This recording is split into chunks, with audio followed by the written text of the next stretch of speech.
Hello friends, signing star academy में स्वागत है। मैं करण आप सबको का स्वागत करता हूं।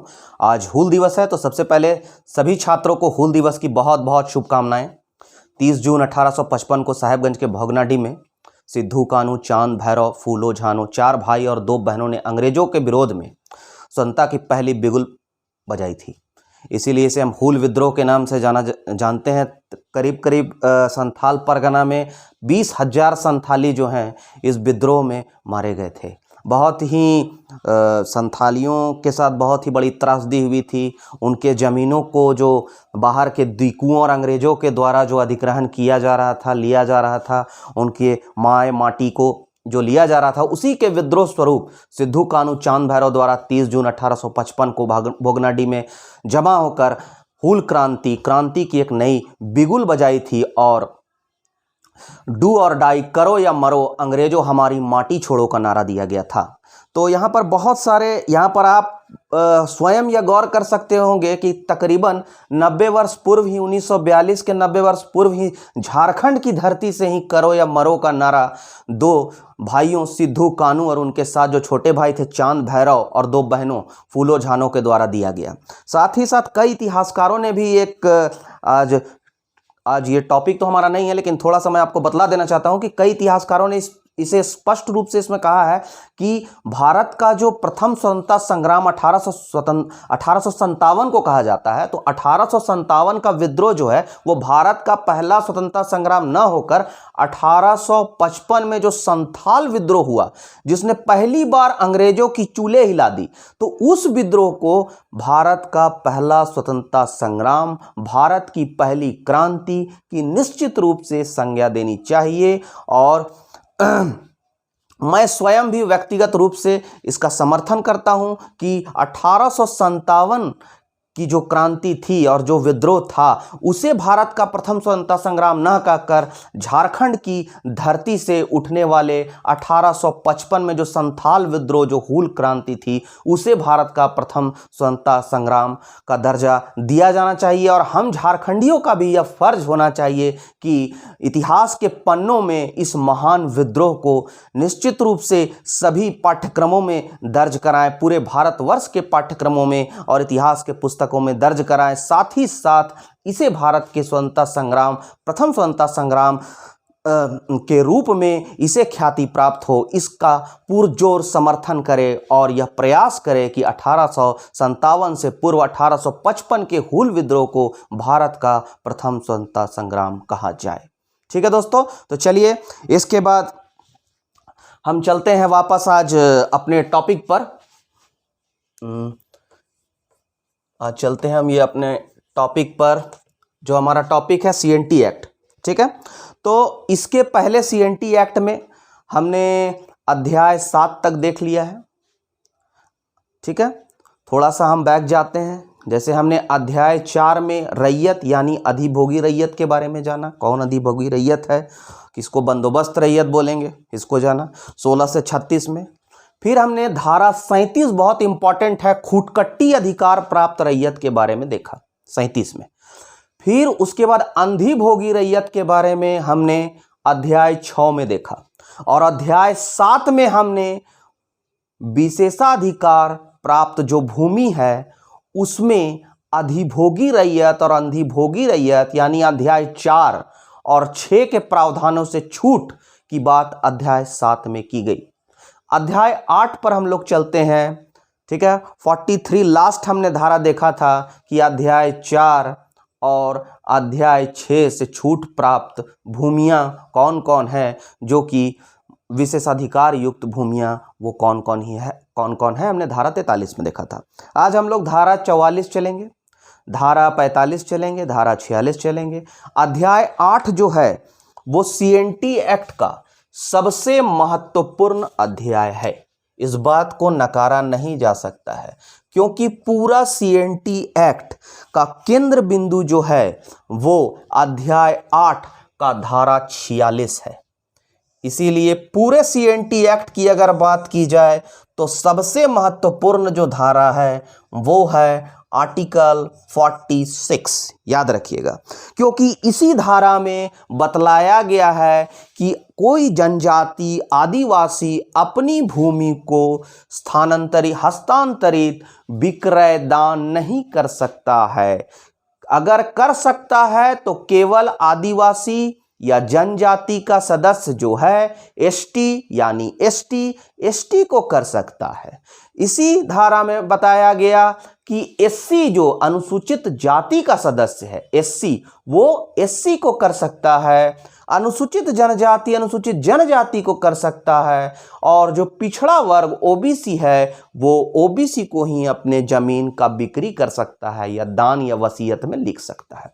अर्थात इसी एक्ट को अगर केंद्र बिंदु माना जाए, एक ध्रुव माना जाए, तो इसी धारा मतलब इस एक्ट का जो यह धारा है, धारा 46, यह इसका केंद्र बिंदु है, और इसी धारा पर पूरा जो है वो अधिनियम जो है उसका इंफ्रास्ट्रक्चर जो है वो तैयार किया गया है।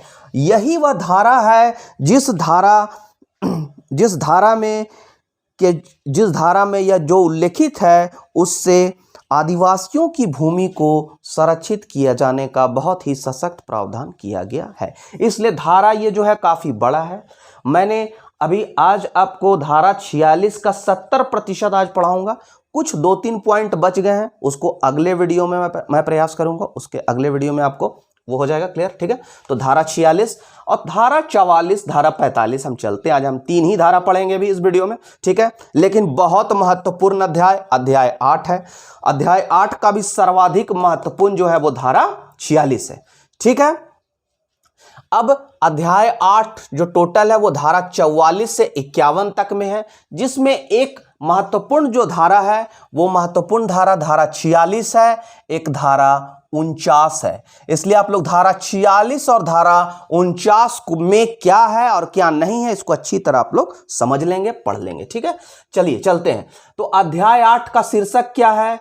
जोतो यानी कि भूमि, जोतो और भूधृतियों के पट्टे और उसका अंतरण, मतलब पट्टा और उसका अंतरण कैसे होगा, हस्तांतरण कैसे होगा, बिक्री कैसे होगा, उसके संबंध में क्या प्रावधान है। तो धारा 44 जो है वह कहता है कि प्रत्येक रैयत है जो जमीन ले रहा है, प्रत्येक रैयत अपने भूस्वामी से पट्टा प्राप्त करने का अधिकारी होगा। पट्टा दिया जाएगा, जैसे अभी डीड होता है उस तरह का पट्टा दिया जाएगा बना के।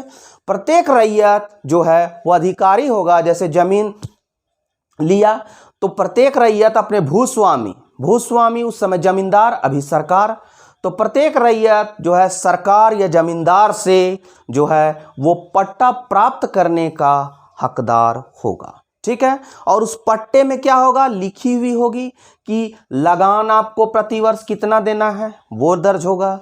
लगान के अलावा जो शर्त, जिसे स्थावर शर्तें कहते हैं, ध्यान दीजिएगा, पहले मैंने बताया था।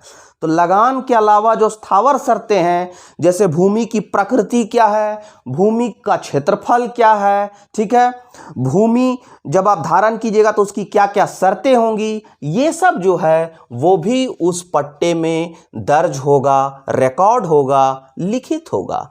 तो धारा 44 कुछ नहीं है। धारा 44 कहता है, शुरू ये प्रारंभ है अध्याय 8 का, इसलिए धारा 44 कहता है कि रैयत जो है उसको भूस्वामी से पट्टा प्राप्त करने का अधिकारी होगा, और उस पट्टे में भूमि का क्षेत्रफल, वार्षिक लगान भुगतान की किस्तें और अन्य शर्तें उल्लेखित होगी। चलिए, खत्म हो गया धारा 44। धारा 45 ठीक उसी से रिलेटेड है, आपको याद नहीं जरूरी है, बहुत ज़्यादा इंपॉर्टेंट नहीं है कि धारा 44 में क्या पैदा, लेकिन आपको ध्यान रखना होगा क्योंकि 46 बहुत इंपॉर्टेंट है। तो आप को रिलेट करके याद रख सकते हैं कि जब 46 में भूमि का अंतरण है तो रैयत जो है पट्टा प्राप्त करेगा वो भूस्वामी से, वो किस में, 44 में। अब भूस्वामी जो पट्टा देगा तो पट्टे के बदले में कुछ रैयत से लिखवाएगा, वचनबद्ध कि हाँ मैंने इतना इतना जमीन धारण किया है, एक रिकॉर्ड, अभिलेख, ठीक है, वो भी वो भूस्वामी हकदार होगा। तो उसकी चर्चा धारा 45 में की गई। धारा 45 कहता है कि भूस्वामी जो रैयत को पट्टा देगा, उस पट्टे के बदले में, ध्यान दीजिएगा, यहां रैयत भूस्वामी से पट्टा प्राप्त कर रहा है। अब भूस्वामी पट्टे के बदले में, भूस्वामी जो है, अब उसी पट्टे के बदले में भूस्वामी रैयत से प्रतिलेख लिखा हुआ वचनबद्ध पाने का हकदार होगा। समझ में आ गया होगा आप लोग को। धारा 44 बोलता है रैयत अपने भूस्वामी से पट्टा प्राप्त करने का हकदार होगा जिस पट्टे में भूमि का क्षेत्रफल, लगान का भुगतान राशि वगैरह वगैरह का उल्लेख होगा। ठीक है।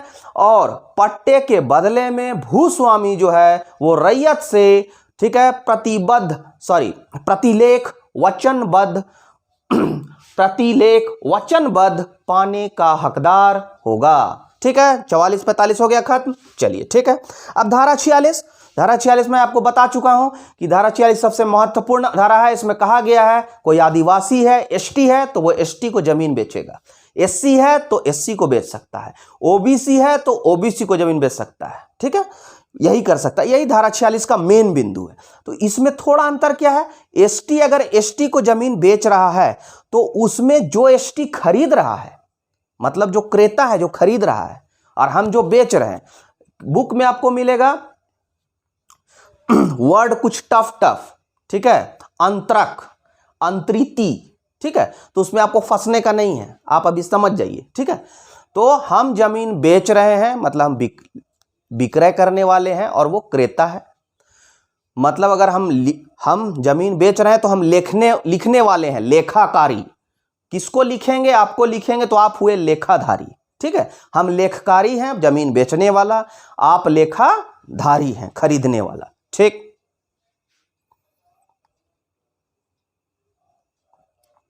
ठीक है। अब क्या है कि एसटी को तो जमीन बेचेगा, ठीक है, हम आदिवासी हैं, हम आदिवासी को ही जमीन बेच सकते हैं। लेकिन जिस आदिवासी को हम जमीन बेचेंगे, वो जो आदिवासी है वो उसी थाने का निवासी होना चाहिए जिस थाने के अंतर्गत वो जमीन है।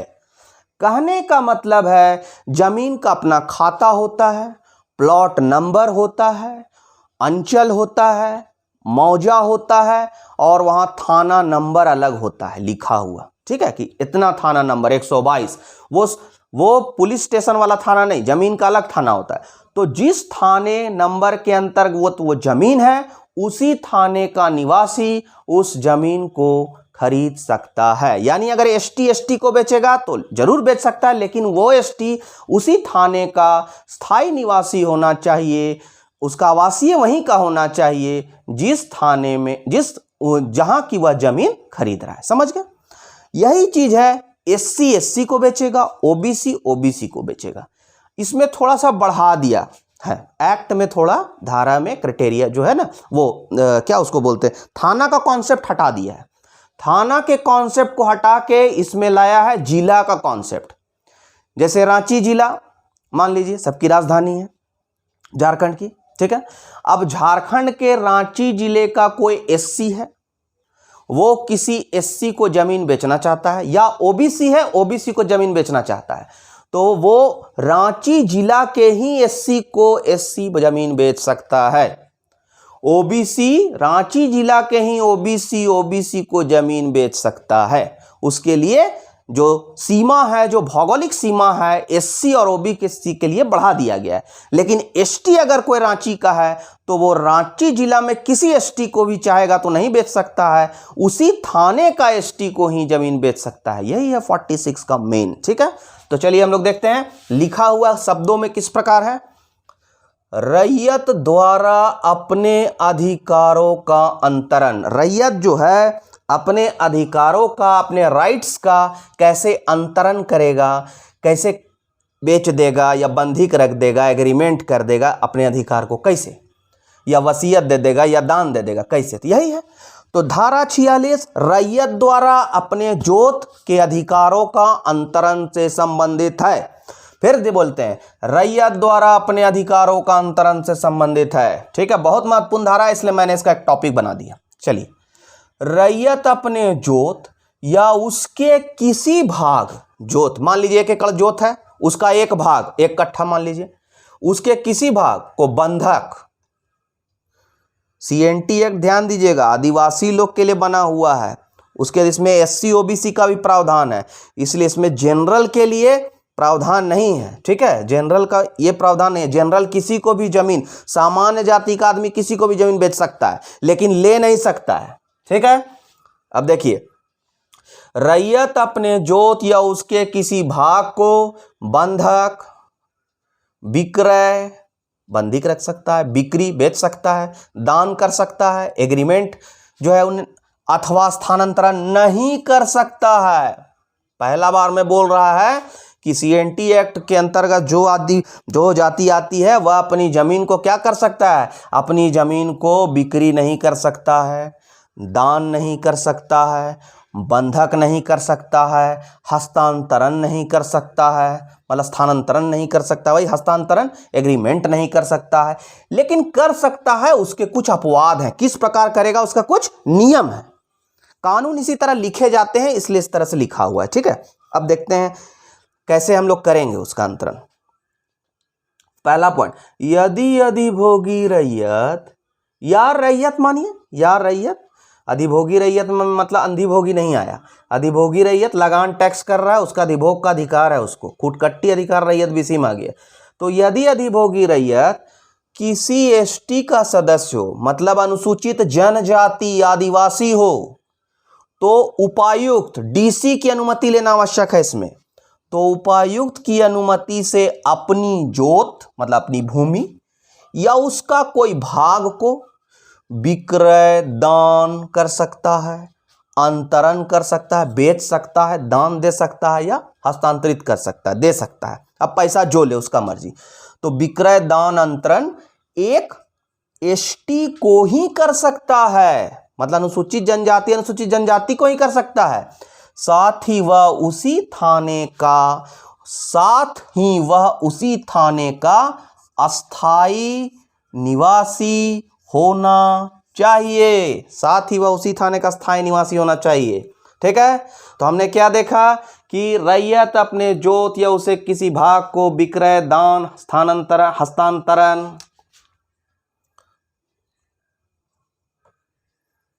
इसको हस्तांतरण लिख लीजिएगा आप लोग,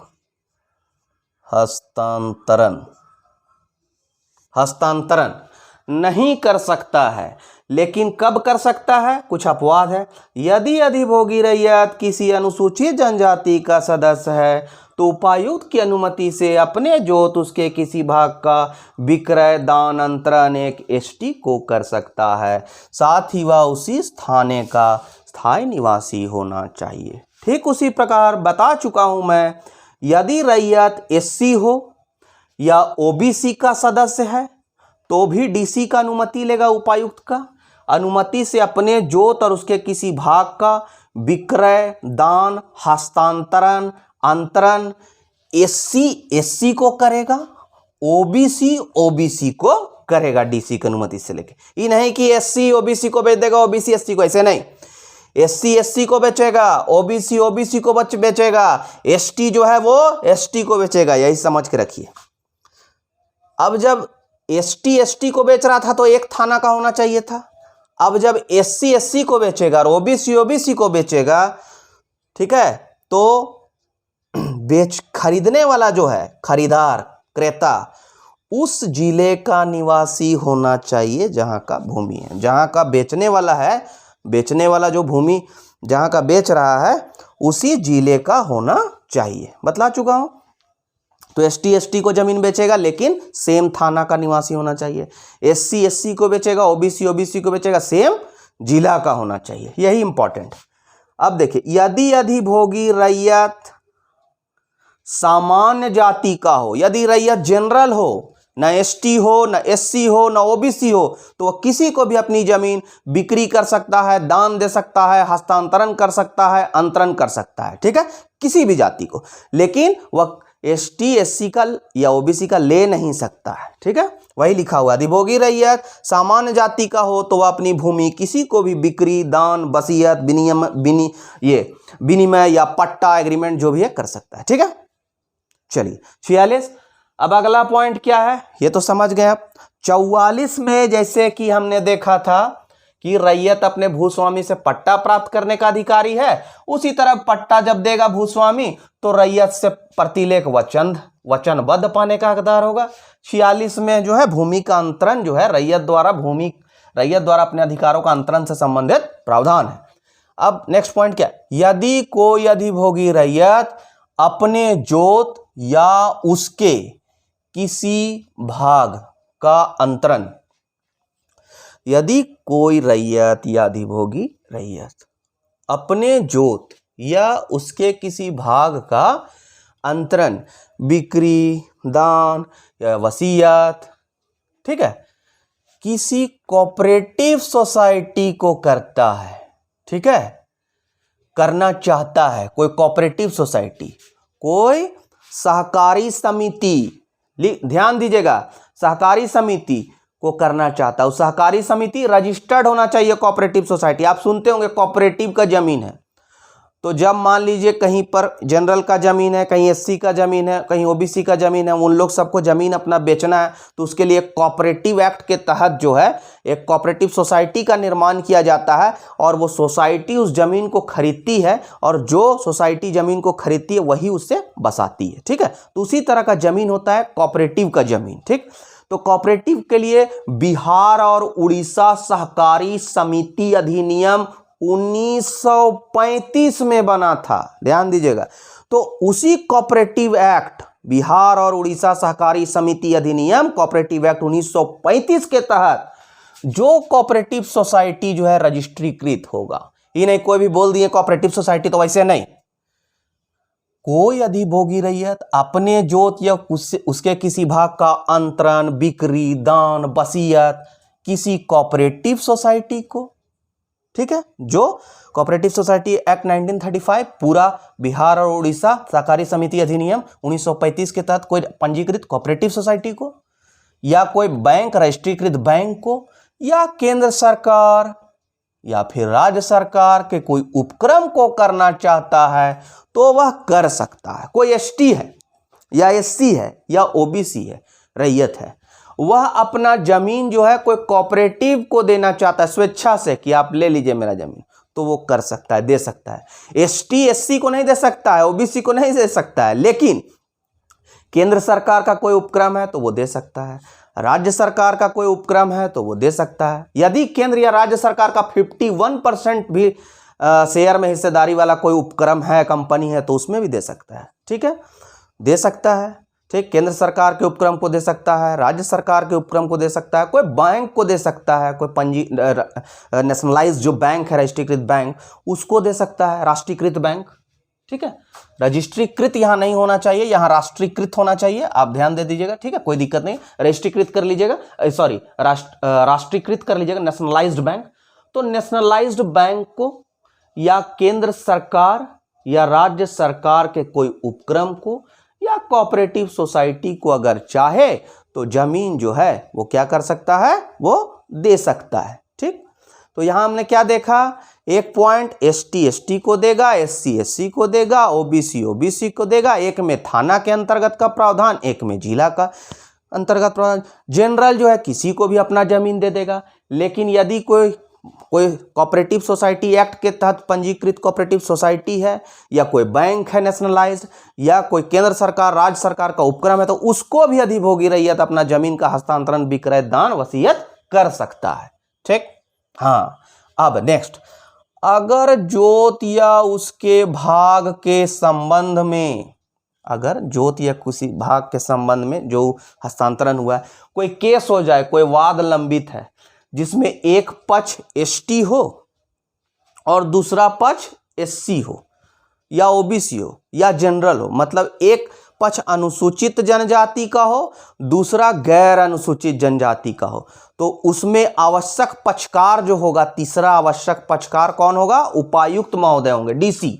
ठीक है, अगर जोत या उसके भाग के संबंध में ऐसा वाद कोर्ट में लंबित हो, यदि जोत या उसके किसी भाग के संबंध में ऐसा वाद कोर्ट में लंबित हो जिसमें एक पक्ष एसटी हो दूसरा पक्ष गैर एसटी हो, तो ऐसे मामले में डीसी आवश्यक पक्षकार होगा। ठीक है, आगे चले। यदि रैयत ने अपने जोत या उसके किसी भाग को किसी समय अवधि के लिए अंतरित किया है, एग्रीमेंट के थ्रू, मान लीजिए कोई समय अवधि के लिए बंधक दिया है या एग्रीमेंट किया है, तो उस समय अवधि के पूरा होने के पर भी अगर रैयत को, अधिभोगी रैयत को जोत उसका भूमि वापस नहीं मिला, तो वो आवेदन देगा उपायुक्त के कार्यालय में और उपायुक्त उसका जमीन को वापस करेगा। आवेदन कितना साल के अंदर देना होगा, उसका एक परिसीमा है।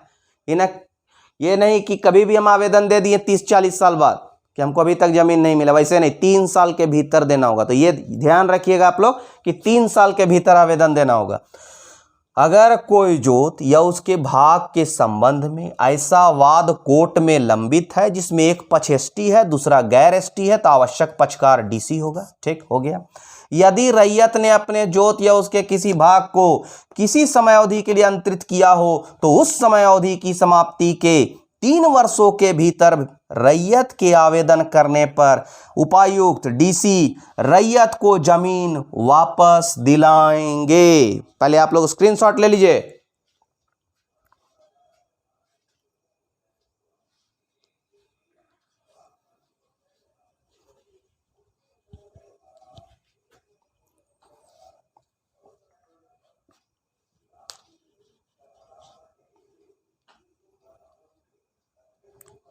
डस्टर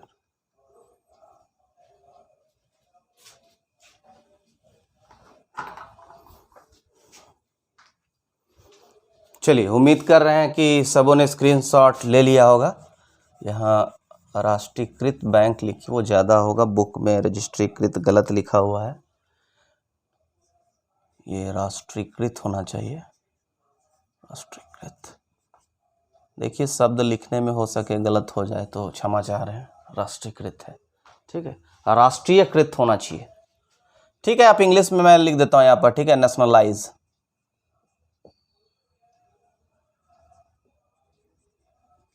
नेशनलाइज्ड बैंक होना चाहिए। ठीक है, एक बार और आप लोग स्क्रीनशॉट ले लीजिए।